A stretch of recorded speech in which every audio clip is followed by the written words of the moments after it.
prof et pédago, on en apprend tous les jours. Salut à toi, prof, pédago ou maestro de la dernière note. Aujourd'hui, on parle de ce moment particulier, la fin de l'année scolaire. Le moment où tu ranges les copies, tu coches tes dernières compétences sur l'ENT et tu réalises que ton mug Keep Calm and Courage a vécu des heures sombres.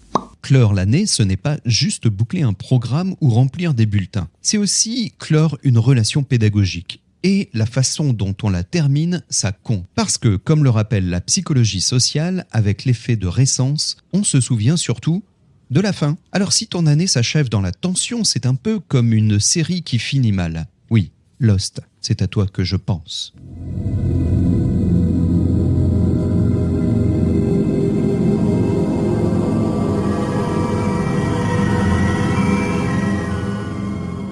Mais si elle se termine sur une note positive, même après des galères, elle laisse un souvenir durable. Commençons par le bilan partagé. Non, pas le grand déballage de la cellule de crise de fin d'année, juste un vrai moment d'échange. Qu'est-ce qui a bien marché? Qu'est-ce qui a été difficile? Qu'est-ce que vous retenez de cette année? Tu peux le faire à l'oral, en petit groupe ou sous forme anonyme. L'idée, c'est de montrer que tu t'intéresses à ce qu'ils ont vécu, pas seulement à ce qu'ils ont appris. Et pendant qu'ils répondent, toi aussi, tu réfléchis. Parce qu'être enseignant, c'est un peu comme être Jean-Claude Van Damme. Il faut savoir être aware. Alors, il y a des gens comme ça qui ne sont pas aware. Moi, je suis aware, tu vois. C'est un exemple. Je suis aware. Et ça, pourquoi? Il y a des gens qui disent, tiens, c'est un mec qui est... Être conscient de ce qui s'est joué dans la relation, de ce que tu as transmis sans le dire et de ce qui a besoin d'être ajusté la prochaine fois.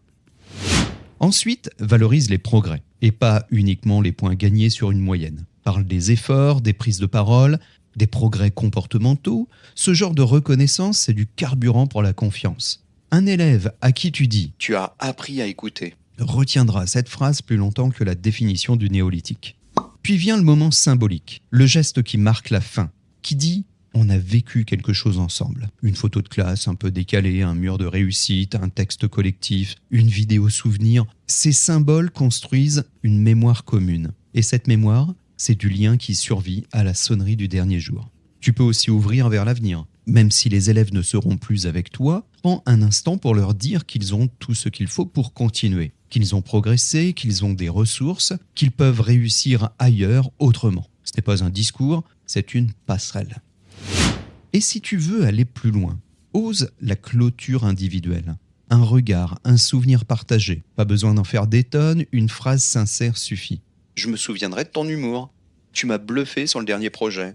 Merci pour ton écoute. Ces phrases-là, crois-moi, elles restent. Mais surtout, reste authentique. Clore en beauté, ce n'est pas enfiler ton plus beau masque de professeur modèle pour la dernière semaine. Si l'année a été compliquée, tu peux le reconnaître. Si elle a été belle, tu peux le dire. L'important, c'est d'être vrai. Les élèves détectent le faux plus vite qu'un radar à excès de vitesse. Et justement, comme disait Audiard, c'est à ça qu'on les reconnaît.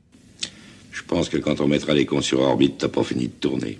Autrement dit, inutile de jouer un rôle. On en croise déjà assez des personnages dans notre métier. Sois juste.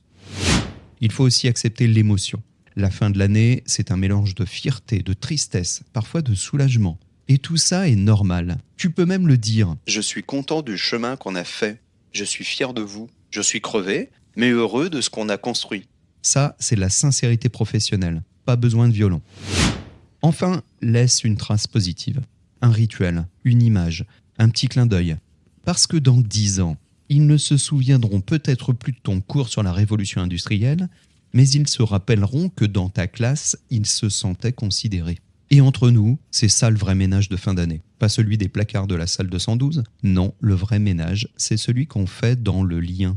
On range, on trie, on garde ce qui compte, on jette les rancunes et on repart plus léger. Un petit coup de balai relationnel et Monsieur Propre peut aller se rhabiller. Monsieur Propre, tous ces propres que l'on peut se voir dedans. Monsieur Propre, super brillant.